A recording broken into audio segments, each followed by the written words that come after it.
நம்ம ரொம்பவே அருமையான டேஸ்ட்டில் மதுரை பன் பரோட்டாவும் அது கூடவே கடைகளில் கிடைக்கக்கூடிய ஹோட்டல் சால்னா எப்படி செய்கிறதுன்னு பார்க்க போகிறோம். இந்த பன் பரோட்டாவும் சால்னாவும் அப்படியே நம்ம கடையில் வாங்கி சாப்பிட்டா என்ன ஒரு ருசி கிடைக்குமோ அதே அளவுக்கு அருமையான டேஸ்ட்டாக இருக்கும். கண்டிப்பாக ட்ரை பண்ணி பாருங்கள். Hello friends, welcome to Samay delayed.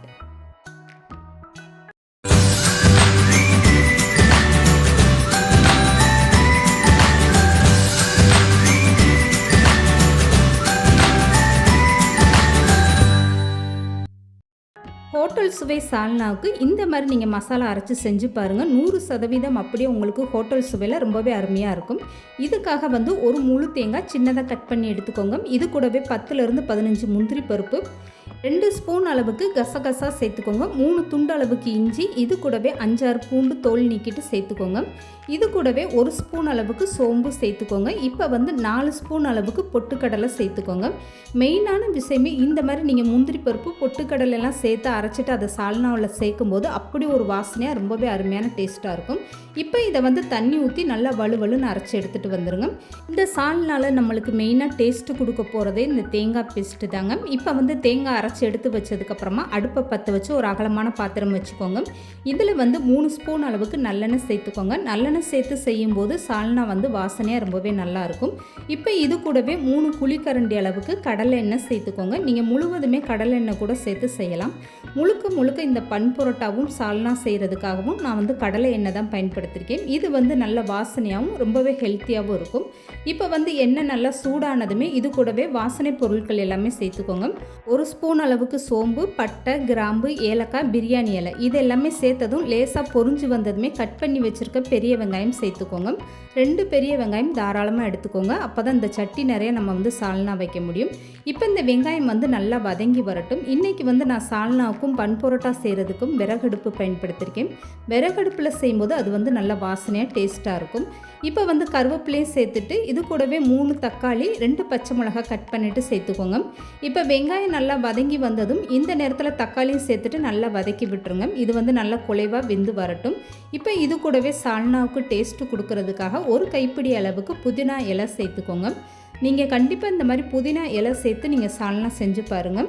இப்போ கழுவி எடுத்துருக்க சிக்கனை அப்படியே சேர்த்துக்கோங்க. நான் அதிகமான அளவு சிக்கன் சேர்த்துருக்கேன். நீங்கள் 100 கிராமோ இல்லை 1/4 கிலோ இந்த மாதிரி குறைஞ்ச அளவில் கூட சிக்கனை பயன்படுத்தி நீங்கள் இந்த மாதிரி சால்னாவும் செய்யலாம்.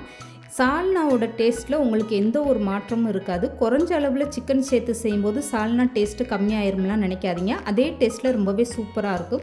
இப்போ இந்த சால்னாவுக்கு ஏற்ற அளவுக்கு 2 ஸ்பூன் அளவுக்கு உப்பு சேர்த்துட்டு இது கூடவே 3 ஸ்பூன் அளவுக்கு தனி மிளகாய் தூளும் 3 ஸ்பூன் அளவுக்கு மல்லித்தூளும் சேர்த்துக்கோங்க. 2 ஸ்பூன் அளவுக்கு கறி மசாலா தூளும் சேர்த்துக்கோங்க. இப்போ 1 ஸ்பூன் அளவுக்கு மஞ்சத்தூளும் சேர்த்துக்கோங்க. இதெல்லாமே சேர்த்துட்டு ஒரு டைம் நல்லா கரண்டி வச்சு கலந்து கொடுத்துருங்க. இந்த சிக்கனோட பச்சை வாசனை போகட்டும். மசாலா இந்த மாதிரி நீங்கள் எண்ணெயிலே வதக்கி விடும்போது தான் அந்த சால்னா நல்லா கொதிச்சு வரும்போது வாசனையாக டேஸ்ட்டாக இருக்கும். இப்போ ஒரு டைம் நல்லாவே வதக்கி விட்டாச்சு. இதுக்கப்புறமா அரைச்சி வச்சுருக்க தேங்காய் பேஸ்ட்டை சேர்த்துக்கோங்க. இந்த தேங்காய் அரைக்கும் போது இந்த பொருட்கள் எல்லாமே நீங்கள் கண்டிப்பாக சேர்த்து அரைச்சி பாருங்கள். அந்த சால்னா அப்படியே ஹோட்டல் சுவையில் ரொம்பவே அருமையான டேஸ்ட்டாக இருக்கும். இப்போ தேங்காய் சேர்த்ததுக்கப்புறமா இது கூடவே 2 கிளாஸ் அளவுக்கு தண்ணி சேர்த்துக்கோங்க. உங்களுக்கு சால்னா எந்த அளவுக்கு வேணுமோ அதுக்கு ஏற்ற அளவுக்கு நீங்கள் தண்ணி சேர்த்துக்கோங்க. சால்னா ரொம்ப கெட்டியாக இருந்தாலும் நல்லா இருக்காது, ரொம்ப தண்ணியாக இருந்தாலும் நல்லா இருக்காது. அதனால் இந்த மாதிரி ஒரு பக்குவத்தில் நீங்கள் தண்ணி ஊற்றி கலந்துக்கோங்க. இப்போ உப்பு உரப்பு உங்கள் விருப்பத்துக்கு ஏற்ற மாதிரி நீங்கள் சேர்த்துக்கோங்க. இப்போ நான் கூடுதலாக 2 கிளாஸ் அளவுக்கு தண்ணி சேர்த்துருக்கேன். இப்போ ஒரு டைம் நல்லா கலந்து கொடுத்துருங்க. இதுக்கப்புறமா கடைசியாக 2 ஸ்பூன் அளவுக்கு ஜீரகத்தூள் சேர்த்துக்கோங்க. இந்த மாதிரி நீங்கள் லாஸ்ட்டாக ஜீரகத்தூள் சேர்த்து செய்யும்போது அந்த சால்னா நல்ல வாசனையாக இருக்கும். இப்போ ஒரு டைம் கரண்டி போட்டு நல்லா கலந்து கொடுத்துருங்க. இதுக்கப்புறம் அடுப்பை குறைச்சி வச்சுட்டு அப்படியே மூடி போட்டு கொதிக்க வச்சுருங்க. மூடி நீங்கள் முழுவதுமே மூடி வைக்கக்கூடாது. அப்போ சால்னா உங்களுக்கு பொங்கிட்டு வந்துடும்.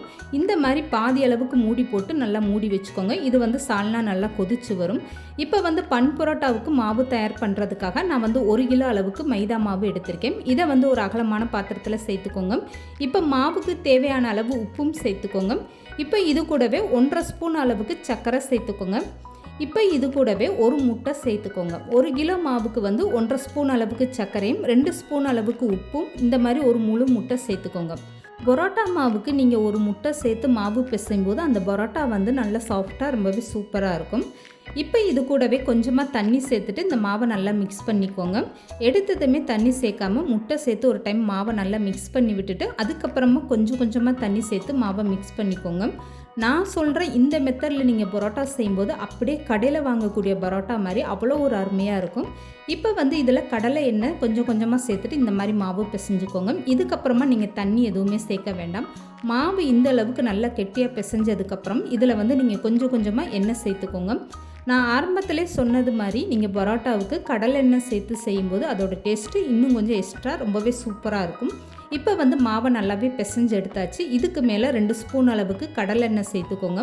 மாவு வந்து காஞ்சி போகாமல் உங்களுக்கு அப்படியே நல்லா இருக்கும். இந்த மாதிரி நீங்கள் மாவு ஒரு டைம் நல்லா பிசைஞ்சு எடுத்துக்கோங்க. எந்த அளவுக்கு நீங்கள் பரோட்டா மாவு பிசைகிறீங்களோ அந்த அளவுக்கு அந்த பரோட்டா வந்து நல்லா சாஃப்டாக இருக்கும். இப்போ வந்து இதுக்கு மேலே கூடுதலாக 2 ஸ்பூன் அளவுக்கு எண்ணெய் சேர்த்து இந்த மாதிரி நல்லா அப்ளை பண்ணி விட்டுருங்க. இப்போ வந்து இந்த மாவை குறைஞ்சது ஒரு அரை மணி நேரம்னாலும் நல்லா ஊற வச்சு எடுத்துக்கோங்க. இப்போ வந்து இந்த மாவு நல்லா ஊறட்டும். இந்த நேரத்தில் சால்னா வந்து நல்லா கொதி வந்து கமகமன்னு நல்லா வாசனை வர ஆரம்பிச்சிருச்சு. இப்போ வந்து நான் சால்னா மூடி ஓப்பன் பண்ணி காட்டுறேன் பாருங்கள். எந்த அளவுக்கு நல்லா கொதிச்சுட்டு ரொம்பவே சூப்பராக வந்துருச்சு பாருங்கள். பாதி அளவுக்கு நம்ம மூடி போட்டு வச்சதுனால இந்த சால்னா வந்து பொங்கி வரலை. இப்போ சால்னா நான் கரண்டியில் எடுத்து காட்டுறேன் பாருங்கள் எந்த அளவுக்கு நல்லா திக்காக இருக்குன்னு. இதுக்கு மேலே கொத்தமல்லி தூவிட்டு நீங்கள் அப்படியே இந்த சால்னாவை எடுத்து வச்சிடலாம். அவ்வளோதாங்க. நல்லா மணக்க மணக்க ஹோட்டல் சுவையில் ரொம்பவே சூப்பரான நம்மளுடைய சால்னா ரெடி ஆயிடுச்சு.